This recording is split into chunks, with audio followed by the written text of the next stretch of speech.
Alors bonjour. Voilà, je fais des vidéos, je suis guérisseuse, je m'appelle Laura Loretti. Je fais des vidéos aujourd'hui pour quand même revoir les choses avec vous de manière plus profonde parce que je vois de nombreuses maladies qui peuvent être complètement auto-guéries, quoi. Donc, à l'ère de la suite au développement personnel, c'est-à-dire, bon, d'abord la psychologie, ensuite le développement personnel, aujourd'hui la spiritualité, à l'ère où tout se mélange, tout se confond, bien voilà, j'apporte aujourd'hui, je veux apporter sur cette chaîne, mes lumières dans un langage, le plus simple possible parce que je ne suis pas issue moi de psychologie ou de développement personnel ou toutes ces choses-là, guérisseuse, on va dire, naturelle. Qu'est-ce qu'une guérisseuse? Bah, une guérisseuse ou un guérisseur, c'est d'abord un grand guerrier. Donc, qu'est-ce qu'un grand guerrier? Un grand guerrier, c'est une personne qui, dans l'enfance, a vécu, des lourdes charges émotionnelles, c'est-à-dire des expériences de trahison forte ou de rejet fort, ou des expériences, traumatisantes qui ont fait que cette personne a porté de grandes valeurs de cœur tout au long de sa vie et s'est battue pour ces valeurs de cœur, sans forcément être conscient, mais toujours guidé par ces grandes valeurs de cœur. En fait, les énormes traumatismes ou les énormes difficultés, horreurs, immondités qu'ont vécu les guerriers durant leur enfance, c'est-à-dire moins de 15 ans, ont fait apparaître, naître en eux cette énorme puissance de cœur.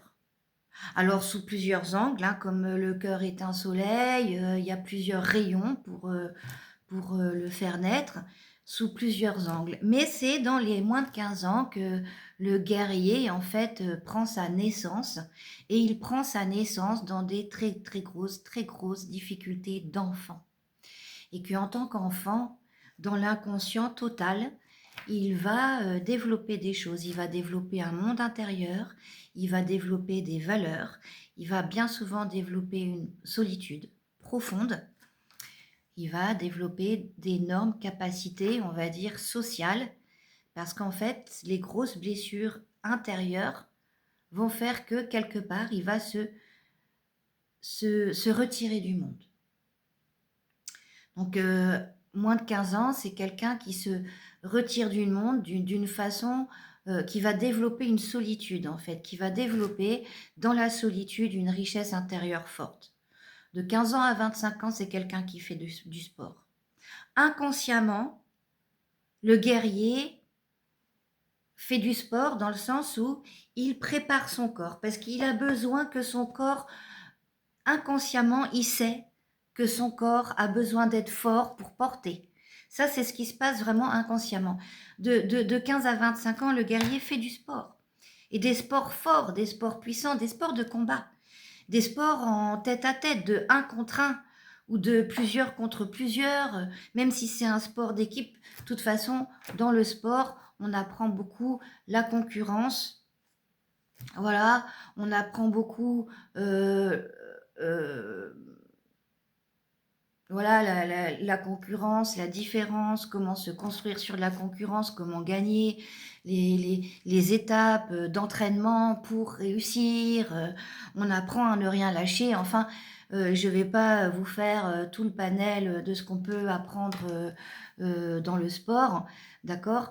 Mais c'est vrai que voilà, on va apprendre quand même toutes ces choses-là. On va apprendre, c'est l'art du guerrier. Le sport, on va quand même apprendre à faire avec nos ennemis, voilà, et comment on se positionne face à nos ennemis, en fait. Donc le guerrier va faire comme ça du sport. Puis à partir de 25 ans, dans la troisième dizaine, 25-35, là, il va avoir des expériences difficiles de vie. Voilà. Il va avoir ses premières batailles avec les armes qu'il a. ses armes de base. Et puis en enchaînant les batailles, une à une, chaque bataille lui fait gagner des armes. Le guerrier, c'est pas quelqu'un qui peut faire fierté. Il n'a pas le profil de la personne qui peut faire fierté.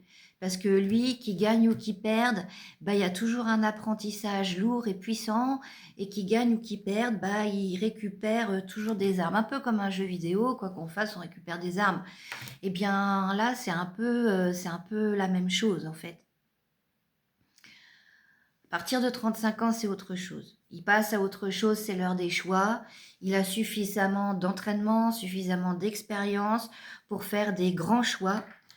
Et les grands choix demandent une grande observation et une grande remise en question, un grand discernement. Et là, cette quatrième dizaine devient difficile. De 35 à 45, personne n'a envie de se frotter à la solitude profonde. Personne n'a envie de s'assumer bien dans la solitude.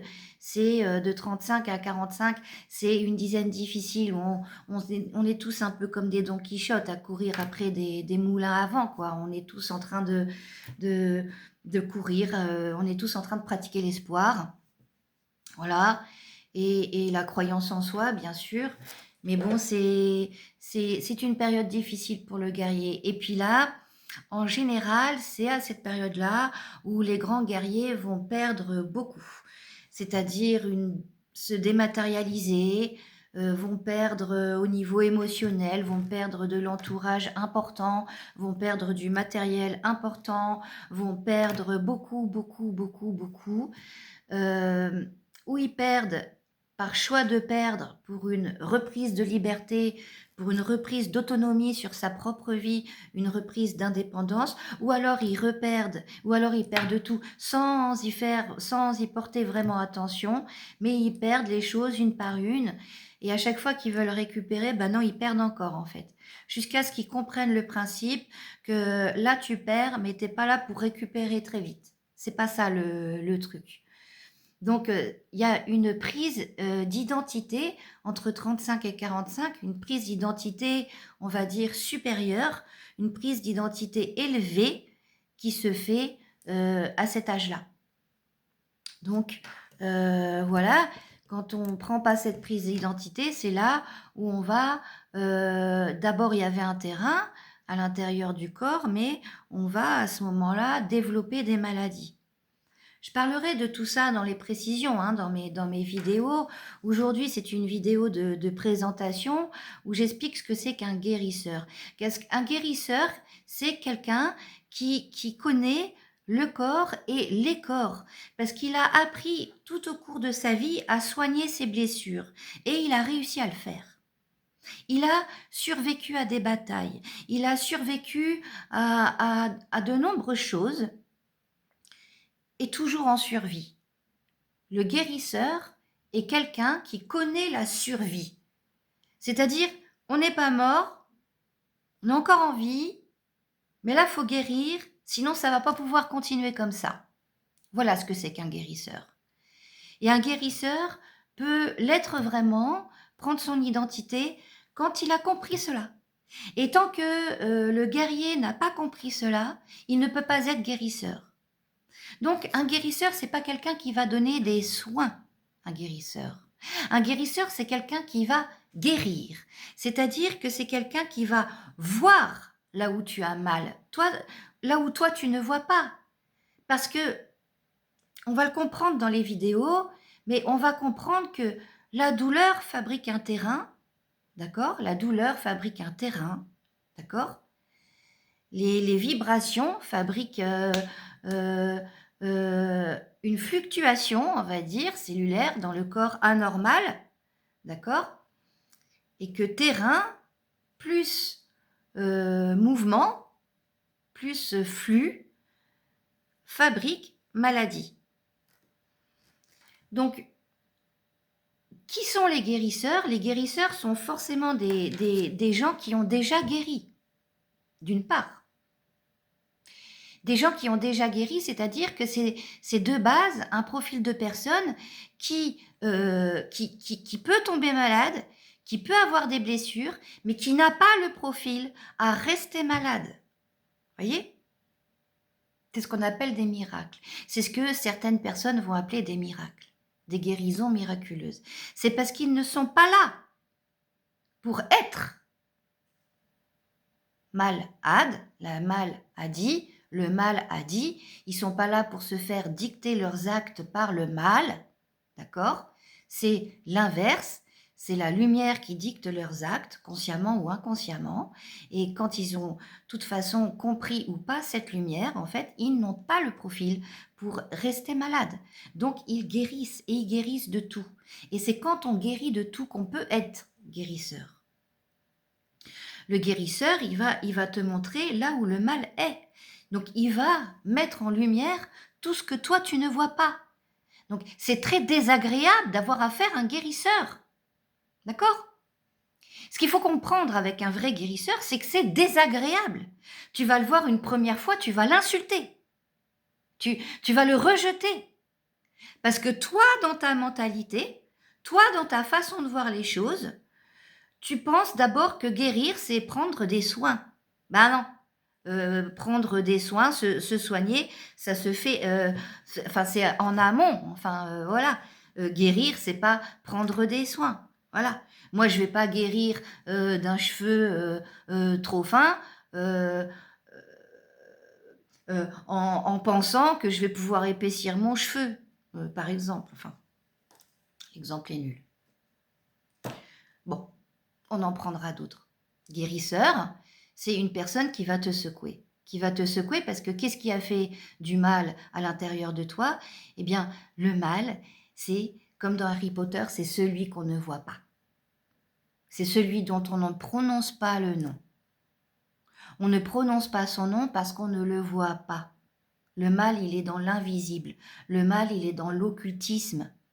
Tu as occulté, tu n'as pas vu. D'accord? Donc, c'est ça un guérisseur. Des guérisseurs, j'en ai croisé, il y en a un grand nombre. Mais ils ne le savent même pas qu'ils sont guérisseurs. Vous voyez? Ou alors, j'ai rencontré des gens qui me disent « Ah oui, oh bah, guérisseur, ça veut tout dire et rien dire. » Oui, je t'explique. Je vais t'expliquer. Et tu vas avoir l'occasion de comprendre. Voilà. Donc voilà ce qu'est un guérisseur. Je suis guérisseuse. Je consulte, oui. Je consulte, oui. Je me suis retrouvée à donner des soins. C'est pas mon truc. Je donne des soins, je soigne, oui. C'est pas mon truc. Moi, j'ai appris plein de techniques, d'accord. Ce que j'ai fait, c'est que vraiment, je connais vraiment toutes les bases de beaucoup, beaucoup de choses. Voilà. Les bases. Les bases. La compréhension basique de ce qu'est la vie, tout simplement. Alors, j'ai ouvert cette chaîne aujourd'hui parce que c'est devenu important pour moi, en fait, d'abord de guider un maximum de personnes vers la guérison, vers l'auto-guérison. Parce que je pense que ce siècle, ce 21e siècle dans lequel nous sommes, on ne peut plus dire nous y sommes rentrés, hein, on y est bien. Ce 21e siècle, pour moi, c'est quand même un siècle où on va de moins en moins être malade. D'accord? La prise de conscience de ce qu'est la vie, de ce qu'est le corps et notre façon de gérer notre vie, notre corps, nos énergies vont quand même aider le plus grand nombre à ne pas tomber dans la maladie. Donc c'est vraiment, on va dire, une vision qui apparaît, qui est mondiale. Il y a un changement de la vision de la vie, il y a un changement du comment vivre la vie qui s'opère aujourd'hui. D'accord? Moi, à mon âge, nous, à notre âge, enfin nous, cette génération-là, on va dire entre guillemets les 20 ans de l'an 2000, on est sur les deux, à cheval entre les deux. On a été formés pour survivre à ça parce que monter à cheval n'est pas facile, hein, On est à cheval entre les deux. On a connu la fin d'un monde et le début d'un autre monde. Donc, nous avons clôturé avec le nom ce vieux monde, voilà, de merde. Et nous avons ouvert, tant qu'on a pu, des portes et créé des portes pour faire apparaître ce monde dans la réalité, en fait. Voilà. Avant nous, les gens du vrai monde, enfin les gens, on va dire, qui portaient des connaissances et des savoirs, en fait, étaient jugés comme des charlatans ou même des fous. Nombreux ont été les gens qui ont fini en hôpital psychiatrique parce qu'ils parlaient de magnétisme, parce qu'ils parlaient de mouvements énergétiques, parce qu'ils parlaient de recyclage. Moi-même, je suis la petite fille, ma grand-mère habitait dans un village. Elle avait 20 ans dans les années 60. Voilà. Elle faisait le recyclage. Elle demandait à ses voisines de récupérer les épluchures de carottes et de pommes de terre pour les mettre dans son jardin. Elle se faisait passer pour une folle. Et tout le village la jugeait fort et sévèrement comme une folle, en fait. Ma grand-mère n'a pas pu avoir d'amis dans le village. Et tout ça pourquoi? Parce qu'elle s'est fait juger, parce qu'elle récupérait des épluchures pour mettre dans sa terre. Donc vous voyez comme les choses évoluent, heureusement. Heureusement. Mais pour un grand nombre, on va dire, de gens qui portent des savoirs, des cultures importantes, la survie et la survie, c'est-à-dire leur survie dans cette vie difficile, a été dans le nomade land, quoi. Depuis toujours, il y a des voyageurs, il y a des gens qui circulent sur Terre, qui mettent le pied sur Terre et qui voyagent et qui voyagent. Parfois, ils ont quand même un pied d'attache, parfois, ils n'ont pas de pied d'attache, mais c'est vrai que de bouger permet quand même d'exploiter en fait les connaissances qu'on a naturellement, permettent aussi de les diffuser, de les divulguer et de les échanger. Car les connaissances que porte un tel, dans le bon échange, il va rencontrer lors du voyage une autre personne qui lui apportera d'autres connaissances. Toujours les connaissances de l'être humain, toujours les connaissances de ce que peut être la guérison, la connaissance de ce que peut être la vie même. La vie, aujourd'hui on appelle ça la vie connectée. Bon. Merci Internet, tout d'un coup, on a trouvé du vocabulaire.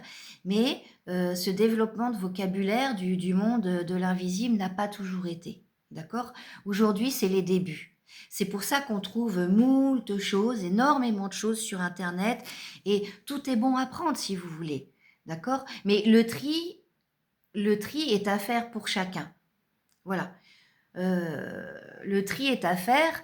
C'est-à-dire que si autrefois dans l'ancien monde, par exemple, il fallait des marabouts avec des bruits, des machins, des castagnettes, des tambours, des je sais pas quoi, des bols tibétains, des tout ça, pour pouvoir capter les énergies, à l'heure d'aujourd'hui, on n'en est plus là du tout.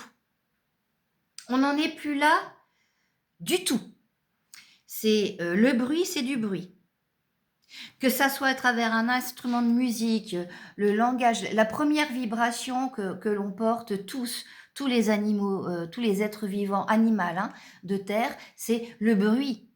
Même un arbre porte du bruit. En fait, on fait tous du bruit. Donc, le bruit est une vibration. Voilà. Et de cette vibration, on peut aller choper des fréquences qui nous viennent de là-haut ou des fréquences qui nous viennent d'en bas. Voilà. On va dire... mais en très simple, hein, des vidéos, on va en faire plein et puis voilà, on va exploiter tout ça un petit peu. Mais nous, sur Terre, on est dans un monde d'énergie et de vibration. Et quand on gère les énergies et les vibrations, on va capter des fréquences au sol, d'accord, centre de la Terre, et des fréquences au-dessus, voilà, centre de l'univers. Le centre étant la source. Voilà. Donc, vous allez voir, je vais peut-être aussi beaucoup rigoler du vocabulaire parce que effectivement, dans le vocabulaire français, les mots ont toujours un double sens. À chaque fois, en fait. À chaque fois, on va trouver un double sens. Et quand on regarde le double sens des mots, eh ben, on voit que Si on ne regarde pas, on va utiliser tel mot, ça va nous emmener dans des vibrations basses. Et quand on utilise le même mot, même dans une même phrase si vous voulez, mais utilisé dans un contexte, eh ben, ça procurera des vibrations hautes. Alors, je vais beaucoup jouer à ça parce que maintenant je m'exprime plus que comme ça et je peux pas m'en empêcher. Donc, c'est devenu vraiment, c'est devenu automatique. Donc, voilà pour la présentation. Je suis guérisseuse. On va parler de beaucoup de choses crescendo. Je vais évidemment commencer par les jeux de pouvoir. Je vais commencer par les jeux de pouvoir. Pourquoi? Parce que il y a trop de personnes, je trouve, qui parlent de gens toxiques. Et c'est très bien, on en fait le profil, c'est parfait. Mais je pense qu'il faut voir vraiment le problème dans son contexte entier pour pouvoir s'en séparer. Hein, voilà. Donc je vais quand même en reparler avec mon langage. Voilà. En toute simplicité, je rentrerai quand même dans des précisions qui me sont quand même importantes. Voilà. De toute façon, j'ai plusieurs sujets de bataille et à diffuser quoi, sur cette chaîne qui me semblent quand même des sujets principaux. De toute façon, vous connaissez peut-être ce qu'en disent par exemple des guérisseurs comme les magnétiseurs. Ils vont dire qu'il y a peut-être 80% des maladies issues du stress. Voilà. Qu'est-ce que le stress? Le stress est une vibration. Donc, voilà. Donc, c'est vrai que en comprenant les choses, en fait, du monde invisible, mais pas imperceptible, d'accord? En comprenant des choses comme ça, importantes, on va quand même pouvoir commencer à prendre soin de nous, pratiquer une auto-guérison et à voir les choses d'un œil différent. D'ailleurs, des yeux, on en a deux. Hein. Il y en a un pour regarder ce que tu fais là, maintenant, tout de suite dans le présent, et puis un autre pour regarder quand même avec du recul.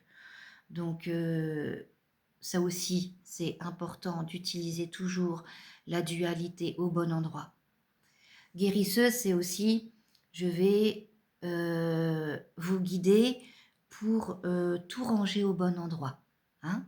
Donc, on annule le mental, on efface le mental. Oui, le mental est là. On va le ranger au bon endroit.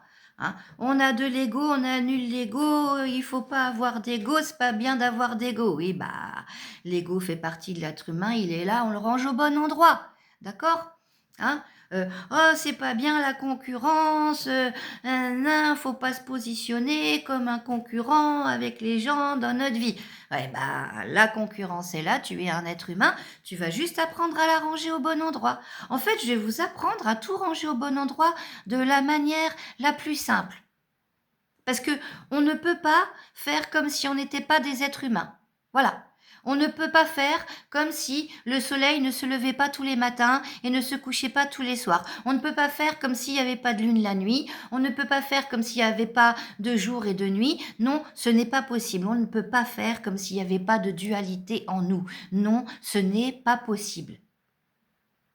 Donc l'évolution, elle se fait crescendo, mais la base de la base, c'est de tout ranger au même endroit. Voilà, notre corps sain et notre esprit sain est une maison, d'accord? Et il y a tout dans cette maison. Ça, c'est la base. C'est la base. Il y a un portail sur rue qui emmène à un jardinet qu'il faut traverser pour ouvrir une porte d'entrée. On atterrit dans une entrée. Dans cette entrée, il y a plusieurs portes qui offrent plusieurs pièces et chaque pièce a son identité. On verra tout ça. Les bases. Et on va pratiquer les bases pour, entre guillemets, arrêter de se marcher sur la tête, en fait, et simplifier un maximum, en fait, la dose d'information qu'on peut avoir. D'accord? L'information est bonne. L'information est importante. Il s'agit juste de la simplifier et d'apprendre à la maîtriser. D'accord? La maîtrise n'étant pas le pouvoir. hein, d'accord? La maîtrise n'étant pas la gestion, hein. La maîtrise, c'est autre chose que le pouvoir. Voilà. Maîtriser les choses, c'est d'abord utiliser nos connaissances. Parce que des gens qui ont des connaissances, il y en a plein, d'accord? Donc, tout le monde a plein de connaissances à l'heure d'aujourd'hui. De toute façon, dès que tu ne sais pas quelque chose, tu allumes ton Internet, tu allumes ton téléphone et hop, tu sais tout. Donc, on a tous des connaissances. Le chemin, c'est de comment utiliser ces connaissances. Comment utiliser nos connaissances pour le meilleur avantage, pour le meilleur nous-mêmes. Voilà. Donc moi, en tant que guérisseuse, ce que je vois, c'est qu'il y a énormément de maladies. Le mal qui dicte, hein, d'accord? Le mal qui dicte des douleurs dans ton corps, du mal qui dicte des actes insensés. Donc insensés, des actes qui n'ont pas de sens. Beaucoup, beaucoup, beaucoup de maladies issues des dynamiques de pouvoir. Donc je voudrais quand même voilà, vous accompagner sur toutes les dynamiques de pouvoir. Moi, j'ai discuté avec des gens qui me parlaient de gens toxiques. Oh, je suis quelqu'un de toxique. Bon, alors, hyper youtubé, hein, mais sans connaître ce que sont que les jeux de pouvoir, quoi. Enfin, sans connaître les jeux de pouvoir. Des gens qui peuvent être, par exemple, énergéticiens ou coach en énergétique et qui ne connaissent pas les jeux de pouvoir, en fait. Les dynamiques, les moultes dynamiques, jeux de pouvoir et jeux à pourvoir. Donc pour moi, les jeux de pouvoir sont des jeux à pourvoir, donc je vous expliquerai ça sur cette chaîne, parce qu'il vaut mieux être dans les jeux à pourvoir que être dans les jeux de pouvoir. Et quand tout le monde est dans les jeux de pouvoir, et s'en sortir, c'est tout un processus. Voilà. Et il faut rentrer dans ce processus, c'est important pour une dynamique saine de l'esprit, pour coller un esprit sain, un comportement sain, en fait. Et quand on est sain pour soi-même, on est sain avec les autres. Et tout cela est appelé à changer, quoi. Donc, voilà. Voilà pour la présentation. Voilà pour cette première vidéo. Je vous dis à tous à bientôt. Et voilà, allez, terminé. Salut tout le monde.